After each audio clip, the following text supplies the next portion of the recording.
जय Shri Krishna. My self आकांक्षा। कैसे हैं आप सभी लोग? आज हम जहाँ हैं 31 दिसंबर 2020 में, आज से एक साल पहले 31 दिसंबर 2019 को हम सभी लोग आने वाले साल की इंतज़ार कर रहे थे। लोगों के अपने प्लान्स थे कि हम 2020 में ये प्लान्स करेंगे, 2020 में मैं अपना बिजनेस यहाँ तक लेके जाऊँगा, या मैं जॉब में होऊंगा तो मैं ये कर दूँगा या वो कर दूँगा। लेकिन 2020 ने हमें सिखा दिया, प्रकृति ने ऐसी चीज़ें करी कि हम सबकी ज़िंदगी थम सी गई। पूरी दुनिया रुक गई, सारी ट्रेन्स बंद हो गई, फ्लाइट्स बंद हो गए, लोगों का आना जाना सब कुछ बंद हो गया। प्रकृति ने हम सभी लोगों को एक घर में बंद कर दिया, सबकी ज़िंदगी पे एक विराम लगा दिया। तो कह सकते हैं कि हम प्लान्स बनाते हैं, लेकिन ऊपर वाले ने क्या लिख रखा है ये नहीं पता। इस पे एक कहावत है, श्री कृष्ण कहते हैं कि, गा के सुनाऊंगी आप लोगों को।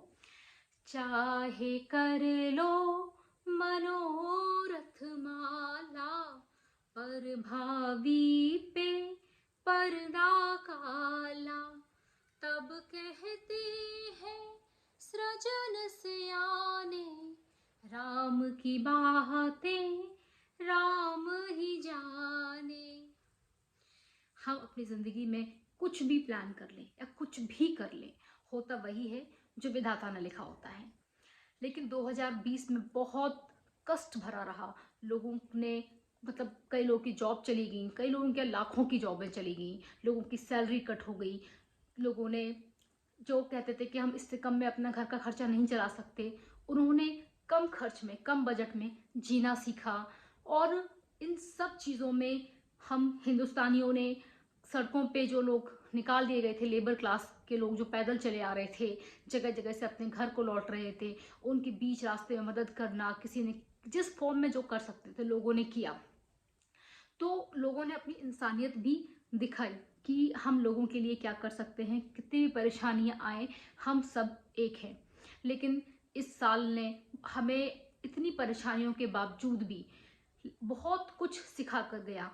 जब हमारी ज़िंदगी में दुख आते हैं तो कुछ ना कुछ उन दुखों में एक सीख जरूर होती है। 2020 ऐसा ही एक दुख भरा साल रहा हम सभी के लिए। हर चीज़ों पे इम्पैक्ट हुआ, अपनी ज़िंदगी पे हर चीज़ पे, लेकिन वो हमें बहुत कुछ सिखा कर गया। जब लॉकडाउन के दौरान जब सब अपने अपने घरों में कैद थे, तो किसी ने अपनी पेंटिंग्स करी, किसी ने कुकिंग स्किल दिखाई, और इन सब चीज़ों में ऑनलाइन क्लासेस को बहुत बढ़ावा मिला। जगह जगह से लोग जब स्कूल नहीं होते थे तो सोचते थे कि कैसे क्या करेंगे, लेकिन ऑनलाइन क्लासेस ने सबको बता दिया कि बिना स्कूल जाए या बिना ऑफिस जाए भी वो काम कर सकते हैं। सारे लोग जूम पे या और अलग मीडियाज पे सब अपना अपना काम घर से कर रहे थे, चीज़ें हो रही थी, लोगों ने घर में वक्त दिया। इस वजह से लोगों ने अपने हॉबीज़ को डेवलप किया जो कहीं रुक गई थी, ब्रेक हो गई थी, क्योंकि टाइम नहीं होता था, ऑफिस, घर, बच्चे। तो उन्होंने उन सब समय मिला लोगों को। तो प्रकृति ने आपको, जैसे कि 10 to 5 वाले अक्सर हमें कहते रहते हैं कि टाइम नहीं है या समय नहीं है, लेकिन प्रकृति ने आपको इतना वक्त दिया, बहुत वक्त दिया आपको अपनी ज़िंदगी जीने का। ज़िंदगी जीने का मतलब सिर्फ ये नहीं है कि आप कमाओ, खाओ, सो, बहुत सारे पैसे कमा लो, खा लो, सो लो, लेकिन इसने सिखाया है कि इसके अलावा भी ज़िंदगी बहुत कुछ है। जैसे कि मैं अपना बताती हूँ कि लॉकडाउन के दौरान मैंने भगवत गीता पढ़ी। मैंने लाइफ में कभी नहीं पढ़ी थी, सुना ज़रूर था लेकिन मैंने पढ़ा नहीं था। लेकिन जब से मैंने ये भगवत गीता पढ़ी है लॉकडाउन के दौरान, मैंने 2 3 टाइम्स पढ़ी है। 1 टाइम पढ़ी, समझ नहीं आई, फिर सेकेंड टाइम, 2 टाइम। तो कृष्णा का ऐसा असर हुआ है कि मैं एक्सप्लेन नहीं कर सकती हूँ अपने शब्दों में। तो बहुत सारी चीज़ें हुई हैं, मेरे संग तो ये हुआ है, बाकियों के संग भी कुछ ना कुछ हुआ होगा।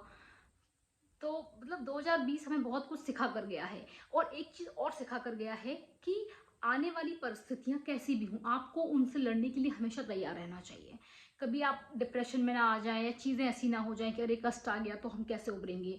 क्योंकि परमात्मा अगर आपको दुख देता है तो उसके संग सोल्यूशन भी ज़रूर भेजता है। अगर प्रकृति ने कोरोना का ये दुख सबको दिया है कि सबकी ज़िंदगी थम गई, रुक गई, तो प्रकृति ने हमको उस थमी हुई ज़िंदगी में जीना भी सिखाया। लोगों से हम मुलाकातें नहीं कर पा रहे थे, लेकिन फ़ोन के ज़रिए या वीडियो कॉल के ज़रिए हम उनके टच में थे, अपने पेरेंट्स के, माँ बाप अपने बच्चों के जो दूर दूर रहते थे वो टच में थे।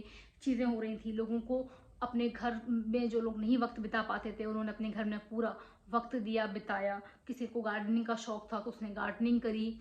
बहुत कुछ सिखा कर गया। और एक चीज़ ये सिखा कर गया है, जैसे कि लोग अपना सैलरी का कुछ इन्वेस्टमेंट, कुछ सैलरी का लेते हैं तो वो अब पहले सारा खर्च कर देते हैं। लेकिन कोरोना वायरस हमें सिखा कर गया है कि पहले आप अपनी कमाए हुए पैसे में से कुछ पैसा निकाल दें, जो बचे हुए पैसे हैं उनको खर्च करें, तो वो पता नहीं कब क्या काम आ जाए। जैसे कि हमारे इस लॉकडाउन के जरिए कि आप एटीएम नहीं जा पा रहे हो, आप चीज़ें नहीं कर पा रहे हो, या कहीं पे एटीएम नहीं चल रहा है किसी कारणवश, छोटे छोटे शॉप्स में भी नहीं होता है, लेकिन लॉकडाउन के दौरान ये सब ने किया। आई थिंक कहें तो इंडिया डिजिटल हुआ काफ़ी हद तक। तो बस मैं यही शुभकामना करती हूँ कि आने वाला 2021 हम प्रार्थना करते हैं ईश्वर से कि सबके लिए बहुत अच्छा हो, सब ने जैसे प्लान्स बनाए हों, चीज़ें हों वैसे ही हो। लोगों को इस 2020 का जो बुरा प्रभाव पड़ा हुआ है उससे निकलने की शक्ति मिले, उनको चीज़ें अच्छी हों। लेकिन हमें बुरे समय के लिए हमेशा तैयार रहना चाहिए, उसकी लड़ाई के लिए कि कभी भी आपकी ज़िंदगी में कुछ भी हो सकता है, उस वक्त के लिए हमें हमेशा रेडी होना चाहिए। तो बस मैं आज इतना ही कहना चाहूँगी।